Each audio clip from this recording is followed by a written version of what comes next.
tension, based on real events. I'm from the West Kazakhstan region.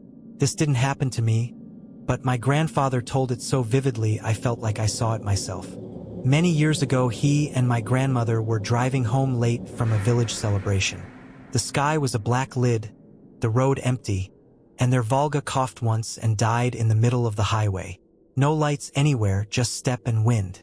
They pushed the car onto the shoulder. Granddad told Grandma to wait in the cabin and started walking toward a few faint glows on the horizon. He walked a long time. The highway black as a pit, no cell service, his footsteps too loud under his boots. Then, up ahead on the shoulder, he saw my grandmother. Same shawl, same coat. But something was wrong. Her face was smooth as porcelain, without a single crease. Her eyes were glassy, unblinking, like they'd been painted on. There were no villages, no lights, no sound around her. Granddad stopped. "Why are you out here?" he asked. "It's the middle of the night, on the highway."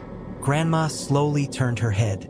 A smile pulled all the way to her ears, and her teeth were long and sharp, like a fish's.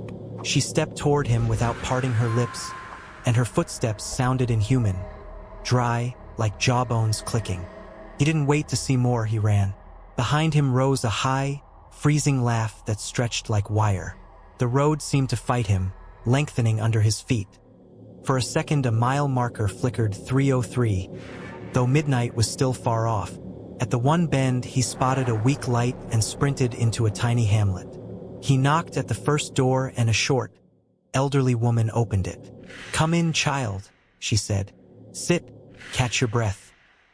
He gulped hot tea and, shaking, told her that Grandma was still in the car, but out on the highway he'd seen her, only not her. Two of the woman's grandsons threw on coats and went back with him. When they reached the Volga, long parallel scratches raked the doors, as if someone had combed the metal. On the windshield was a fogged handprint, but the fingers were too thin and too long. Grandma sat inside, pale, eyes shut, whispering, "Don't open, don't look, she's outside." None of them heard footsteps, yet all three felt someone standing right behind them. Then 3 clean knocks came from the roof like a hoof on iron. The old woman hurried through a prayer while the boys spread Granddad's coat over the glass. The cold peeled back at once, as if a curtain had been yanked away. At first light, the car started on the first turn, like it had never broken down. Granddad thanked the family and drove Grandma home. She never told the full story of that night, only said that it smiled from outside the glass and called to her in a voice like Granddad's, but half a tone lower. They never took that road again, day or night. And Granddad drilled one rule into us. If someone calls to you by a familiar voice on an empty highway after midnight, don't answer, don't look out the window, and don't get out. And if your clock ever shows 3:03 when it shouldn't, press the gas and keep quiet. Next scary story. In the summer of 2023, we drove back, as we always do, to Willow Bend, Missouri, the little town where my grandfather was born. He's gone now, but the place is our family's anchor. By noon, the heat was humming, so we headed to the river, me, my mom, her cousin Ben, and my sister. The water was warm, the mood easy. We were wading the shallows when 3 people walked up. A man, a woman, and a child. Polite smiles, unfamiliar faces. They asked in a whisper how far it was to the bridge. Ben stepped aside with the man, spoke for a minute, and came back pale. "Who are they?" my mom asked. "In a small town, you know everyone." The question made sense. "Martha Crow's grandson," Ben said like it was nothing, then added, "Let's go." I asked who that was. Mom nodded and, as we followed the cornfield home, told me what her grandfather, my great-grandfather, had told her. The old story of Martha Crow, the woman Willow Bend called a witch. Years back, before dawn, the milkers found their pails nearly empty, as if something had come in the night and drunk it dry. The men set a watch. Great-granddad hid in the dark barn and waited until the kitchen clock clicked 3:03. In the thick silence, a shadow poured out of the corner. A black cat, too long in the back. It slid to the cow, rose upright, and latched on to the udder like it owned the place. Great-granddad, stunned, grabbed a hatchet and threw.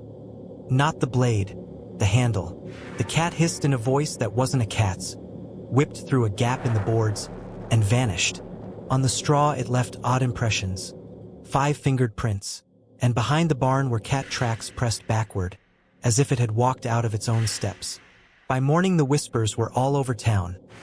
Martha Crow had a brand new shiner under one eye, right where the handle should have hit. She said nothing, just looked too long at anyone who looked her way, like counting their breaths. That same week the milk went missing again. At doorsteps folks found twisted strings of black hair, and at night someone knocked 3 times. Polite, patient. One moonlit night great-granddad saw the cat on the fence smiling with a human mouth. After that he nailed a lump of cow salt and a rusty nail over the door, and for the first time the knocking didn't come back. We reached the house and the heat turned sticky. 3 damp child-sized handprints waited on the porch, stretching toward the knob, and the air smelled like soured milk and iron. My phone blinked 3:03 once and went dark. Ben said quietly, "Don't greet the crows after sundown." Since then we don't swim that bend, and we never answer exactly 3 knocks at night. And if Milk and Willow Bend ever vanishes on its own, everyone knows, don't say her name and don't look under the barn. Something down there sometimes smiles back. Next scary story. My grandmother first told me this like a secret you're not supposed to say out loud.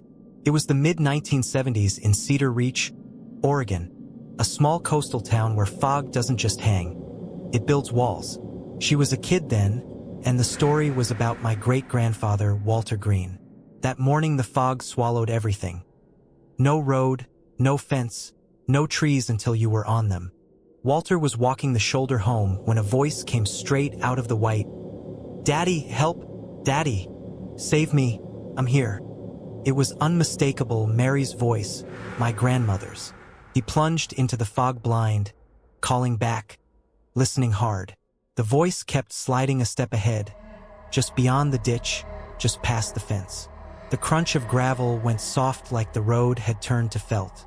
For a blink he caught a small shape with a ribbon, and then it unstitched itself into the gray. The farther he went, the wronger it felt. The echo arrived before the voice. In the wet dust he saw little footprints, but the toes pointed toward him, as if something was walking backward out of its own steps. Something low rippled along the bottom of the fog without a sound. The voice began to match his breathing, falling into step. Walter stopped, pressed his palm to the damp ground, and murmured a prayer. From the blank air came 3 polite knocks on a post he couldn't see. He turned back on purpose and didn't look. "Daddy, I'm cold." The voice thinned, then broke into a dry hiss that wasn't a child's at all. At the porch, the door was wet, as if the fog had been tasting it. 2 small watery handprints shone on the sill too high for a kid.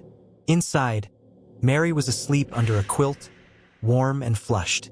The kitchen clock sat frozen at 3:03, and a hair-thin thread of green moss ran across the threshold like a seam. Since then our family keeps a rule. When the fog stands like a wall, don't answer your name and don't step off the path. If you have to speak, say "not mine," and go home while the quiet still has a sound. Grandma always added. On heavy fog nights something paces the yard, and a voice tries the names with the wrong stress. And if you hear 3 soft knocks, wait until they're done.